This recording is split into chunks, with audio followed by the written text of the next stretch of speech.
Uh-huh. Yeah, what's that? You wish you lived in a burrow. I knew Runny always wanted to live in a burrow. That's why he always hides in that one cabinet. Isn't that right, Runny? Today we're going to be painting on watercolor paper. While I'm putting the watercolor paper on your table, I want you to go through the art supply store and choose 2 crayons. One will be white, the other will be a color that matches the animal you're going to be drawing. I'm doing a fox, so I chose this reddish orange. If you're not sure, choose black or brown. Each side of friends will need 1 tray of paint with brushes and salt to share between them. And when you get back, I want you to look at the watercolor paper. Notice that it's vertical and not horizontal. We're going to be going up and down today. And feel the texture on the paper. It's a little bumpy. On the back, you'll notice it's smooth.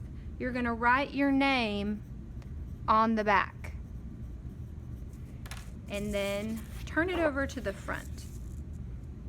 The first thing you're going to do is kind of find the midway point. It doesn't have to be exact, but about middle through the paper, and just hold your finger there. You're going to choose a brush, dip it in your water, and you're going to start making a kind of lumpy, bumpy line along the paper. This is going to be the top layer of our snow. And then you're going to make another lumpy, bumpy line on top. And you're going to fill this little piece of snow in. And when it's nice and wet, before it dries, you're going to want to get a little pinch of salt and just put a little dash of salt here and there as you go through. Once you're done with your nice thick layer of snow, you're going to make some mountains. We're kind of aiming for this from our story that we read. So we notice that the snow is white, but the little billows of snow where on the hills are a little bit of blue. So you can choose how you're going to do your hills, but they're going to be thicker, a thicker line on one edge and a thin line towards the bottom.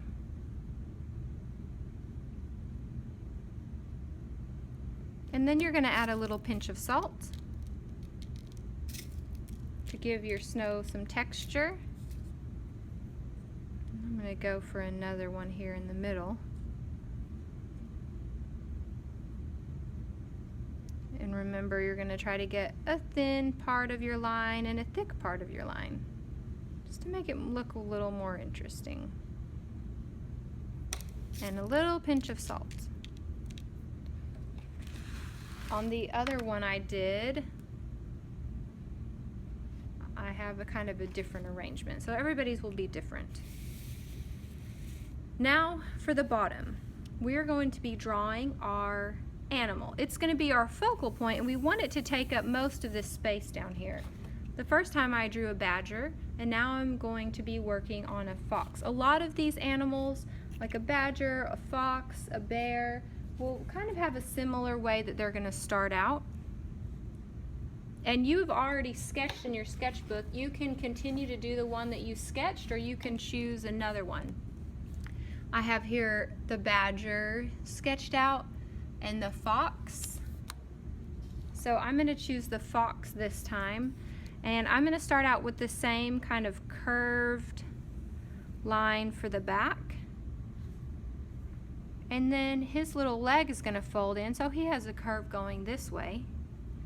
And then for his face, a fox has kind of a triangular face. And I'm just doing the outline. We're working on this beautiful watercolor paper. So next class, we're going to be getting out our watercolors and adding all sorts of beautiful colors to this. So today we only want to do our crayon outline. We don't want to do the whole thing. And then now a fox has a big bushy tail, so I'm going to draw my fox tail going this way. And I kind of wished it was fatter, so I'm just going to go ahead and make it fatter. And I'm going to draw a little line for the tip where that's going to be white. Now I decided I wanted to have a black crayon for the eyes, so if you want to do that, that's fine. And I'm actually going to go ahead and color his whole nose in black. You can do that too, but I wouldn't do any more than this. Once you have your outline done, you can draw your burrow.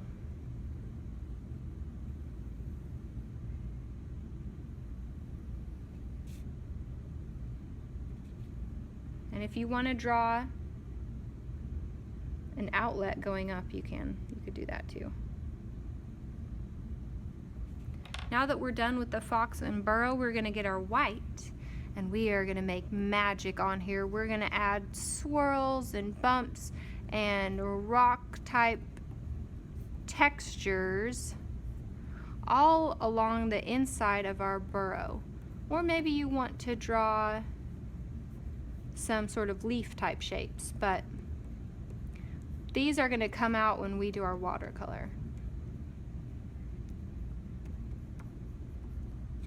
It's time to paint the inside of our burrow. We're going to have two colors. We have yellow and brown, and we are going to stay away from touching our animal, but we want to create a nice cozy home for him. And you can see the magic is happening. As I'm painting over some of the textures I made, they're starting to show. So we're going to do a nice yellow inner glow. If your animal was yellow, you wouldn't want to put yellow right next to it, so we could choose brown if you have a yellow animal.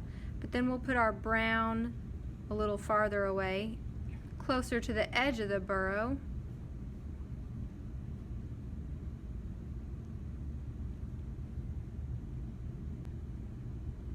I don't want to go all the way up to my animal because I don't want the watercolor to accidentally run onto him.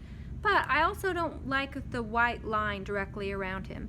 So I'm going to use my brush with the pointed side, give Mr. Brush his nice mohawk, and you can make some cross-hatching marks with your paintbrush to fill in this side carefully without having to worry about turning my red fox yellow. When you get to this point, you're done for the day. You don't want to pick your paper up with only one hand because some of this wet paint can swirl around your paper and get in an area you don't want. So make sure you grab it with both hands and walk carefully to the drying rack. Make sure it's turned so that two can fit on each level, and then you can come back, put your supplies back in the supply store, dust, and wipe your table off.